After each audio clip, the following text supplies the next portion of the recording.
Monsieur le maire de la ville de Bandou, Mesdames et Messieurs les délégués provinciaux et chefs de service déconcentrés de l'État, Messieurs les responsables des forces de défense et de sécurité, Mesdames et Messieurs les partenaires techniques et financiers, Messieurs les chefs de canton, Messieurs les leaders religieux et les leaders d'opinion, Mesdames et Messieurs les directeurs, chefs de projet, programmes et ONG, Mesdames et Messieurs les représentants des associations féminines, des jeunes et de la société civile, Mesdames et Messieurs, distingués invités en vos rangs, grade et qualité, tout protocole observé. C'est pour moi un réel plaisir de présider personnellement cette réunion en faveur de prévention contre la pandémie de la coronavirus qui a tant bousculé l'ordre social dans le monde entier. Avant tout propos, je vous salue et vous remercie pour avoir répondu à l'invitation, ce qui témoigne de l'importance que vous accordez aux problèmes de santé.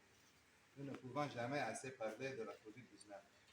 La survenue de cette maladie dans le monde en fin 2019 apparaît comme un véritable séisme qui a secoué l'humanité tout entière. Pour rappel, le Tchad a notifié son premier cas le 19 mars 2020, puis elle s'est répandue dans presque toutes les provinces du pays.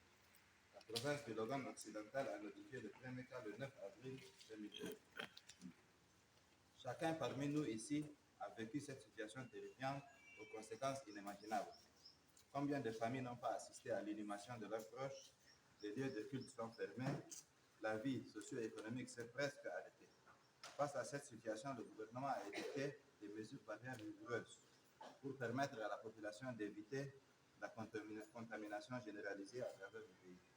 C'est aussi le lieu de rendre grâce au Dieu Tout-Puissant, à Allah, qui par miracle a écarté le pire aux Tchadiens de cette situation.